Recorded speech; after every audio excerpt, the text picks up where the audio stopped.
E agora, o que é bacana, que eu quero trazer para vocês, é um pouquinho de revisão, né, de evidências. Então, fora do Brasil, existem trabalhos e artigos, que eu vou compartilhar algumas coisinhas aqui com vocês.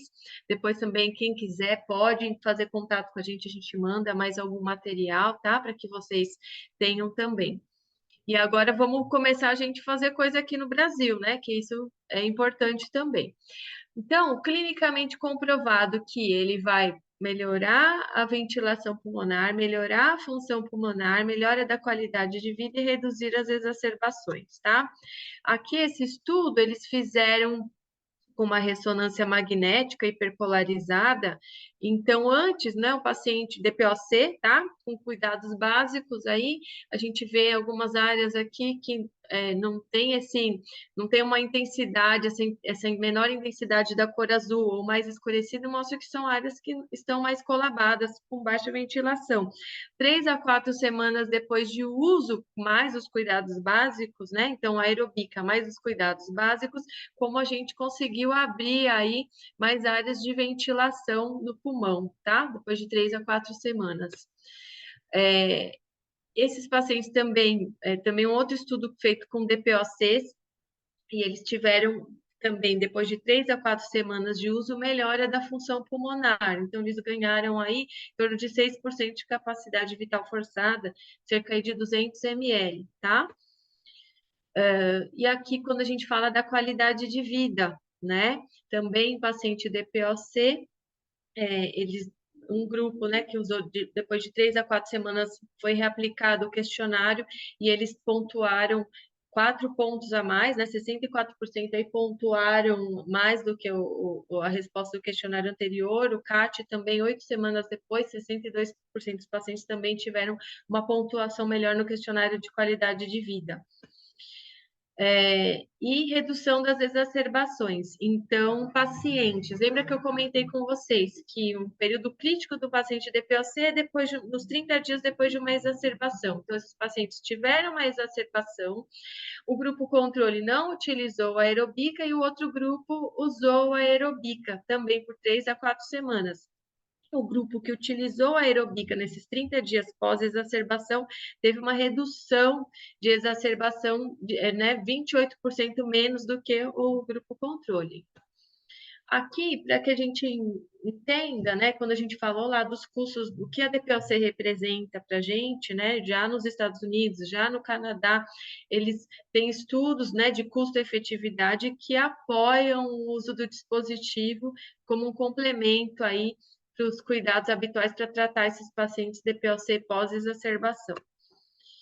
Aqui nos pacientes de bronquiectasia, então, a mesma coisa, uma ressonância para mostrar aí melhora de ventilação. Então, essa primeira parte aqui de cima, pré-OPEP, né?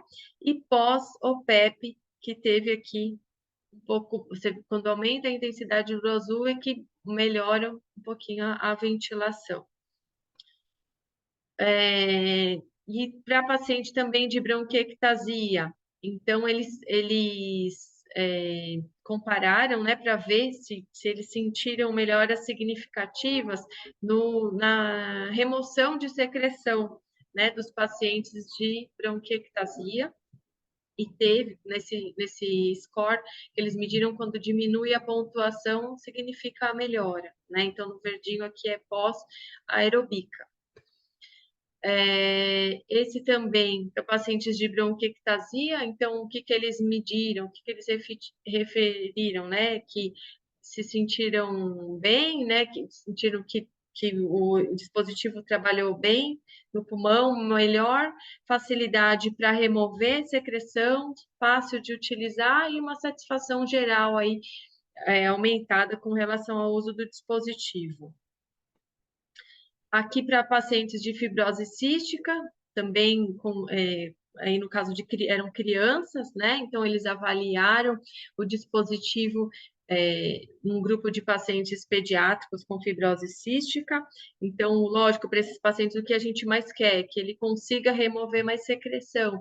Então, aí 63% referiu aí melhora na remoção de secreção, além da questão da facilidade de uso, da qualidade do dispositivo e da satisfação geral de utilizar da experiência, né, com esse dispositivo. E fibrose cística em adultos também, eles fizeram em 9 clínicas diferentes aí de fibrose cística, né? E também alta taxa de satisfação do paciente com fibrose cística. Assim, quando a gente vê esses estudos e a gente vem hoje para a nossa prática clínica, apesar de ser pouco tempo que a gente está trabalhando com dispositivo aqui, a nossa experiência tem sido muito positiva, os feedbacks dos pacientes têm sido muito positivos, e dos fisioterapeutas também, né? De como conseguiu tirar mais secreção desses pacientes. Também aqui, alta satisfação do paciente em utilizar o dispositivo, eles pontuaram algumas coisas mais subjetivas, mas é o quê? A facilidade de retirar o muco, sentindo que podem respirar mais profundo, menos tosse, menos cansaço, dormiram melhor, conseguiam caminhar uma distância maior, sentiam ter mais energia, tá? Mais disposição após o uso do dispositivo. Aqui é falando um pouquinho, um estudo que teve da terapia combinada, né? Então, de utilizar o dispositivo junto com a nebulização. Não, a entrega de medicação é equivalente, não tem uma mudança significativa. A única coisa que a gente percebe aqui, que esse aqui é sem o aerobica, ele teve um pouco mais de deposição de medicação na orofaringe. Esse aqui não, ele teve um pouco menos de deposição em orofaringe, mas a entrega final é bem equivalente. Então, conclui-se o quê? Que o tratamento combinado facilita muito para o paciente, né, a reduzir esse tempo de terapia. Lembrando que para os pacientes de fibrose cística, gente, não é, Pulmozyme, não é para utilizar associado à aerobica, é só uma solução salina, ou outro tipo de inalação, tá? Antibiótico, Pulmozyme, aí a gente não é recomendado utilizar junto, tá bom?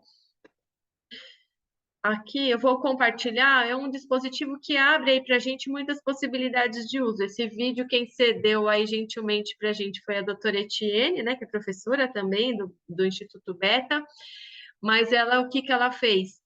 Associou o ambu para fazer aí um empilhamento de ar, né, um air stacking, para melhorar esse fluxo inspiratório, para trazer o fluxo ex melhor e conseguir uma remoção de secreção melhor. O áudio acho que não vai vir, mas vai dar para vocês verem funcionando.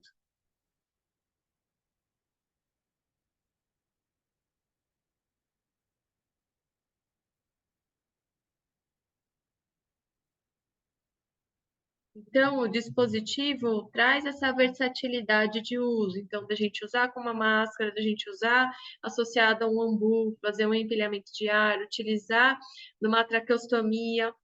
Por ser um dispositivo que não tem nenhum componente metálico, qualquer paciente com fluxo mínimo de 10 litros por minuto consegue disparar o mecanismo, viu, gente?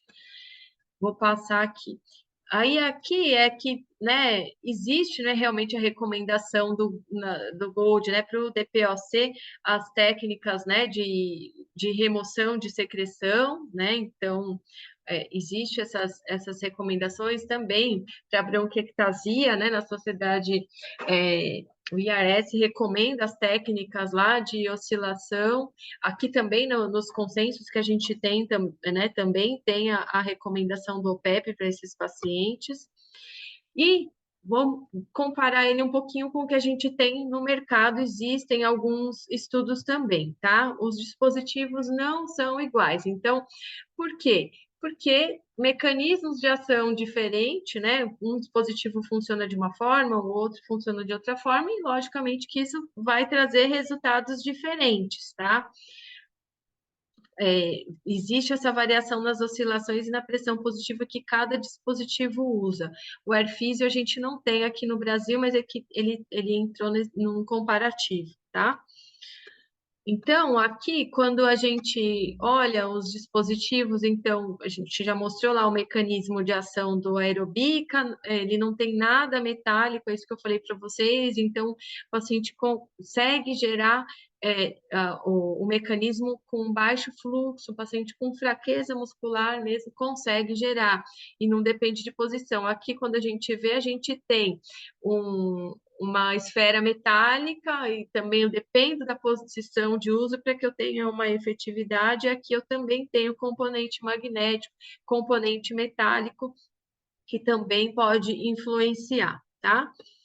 E aí tem esse artigo, esse estudo, então, que eles compararam os dispositivos, né? E o aerobica se mostrou mais eficiente, por quê? Porque ele conseguiu manter um pico de pressão mais alto e amplitude de oscilação, né? Maiores oscilações que ajudaram a criar mais força para limpar os pulmões. Então, por isso que ele se mostra mais eficiente comparado aos outros dispositivos, tá? Aqui também é um comparativo, tá? Entre dispositivos, pacientes DPOC, comparando lá pacientes que agudizaram e no pós-agudização, eles mediram as readmissões desses pacientes em 30 dias e até 12 meses, seguiram esses pacientes até 12 meses. Então, em 30 dias, o grupo que usou a aerobica teve menos reinternação, readmissão, e isso se manteve depois nos 12 meses também, tá?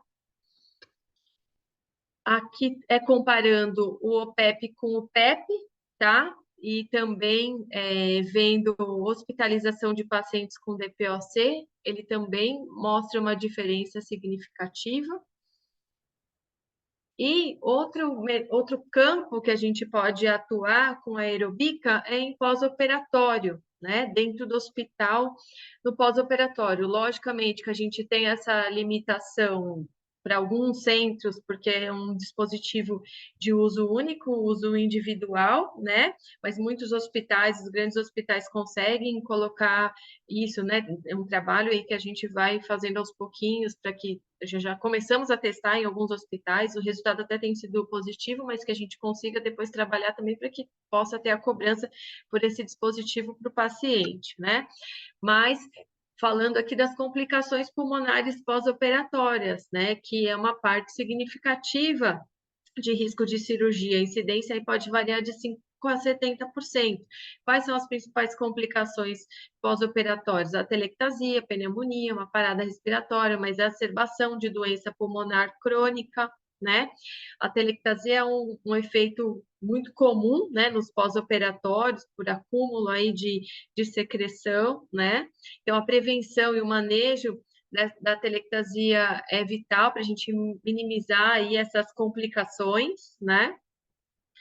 Porque, principalmente os pacientes lá, um paciente que é tabagista, tem uma história de DPOC, um paciente com insuficiência cardíaca, ou que infecta, ele já tem aí esse aumento do excesso, o excesso de muco, né? E aí junta lá num pós-operatório, tosse ineficaz, um mau controle da dor, uma má função ciliar, às vezes uma função prejudicada do diafragma, fraqueza muscular, a gente diminui lá a eliminação, então aumenta muito o risco das complicações pós-operatórias. E aí a gente, além de outras técnicas que a gente pode utilizar, né, da fisioterapia no pós-operatório, a gente também pode incluir o dispositivo de OPEP, né? E aí aqui tem esse estudo dos pacientes que utilizaram aí o PEP no pós-operatório. Então, o que mostrou? Menos reinternações, 39% de redução comparado ao grupo controle que não usou o dispositivo no pós-operatório, e outros pacientes com tempo de permanência reduzido. Isso significa economia, né? Economia para o hospital. Tempo de permanência internado, 52%, tá? Do paciente que usou o dispositivo comparado ao grupo controle.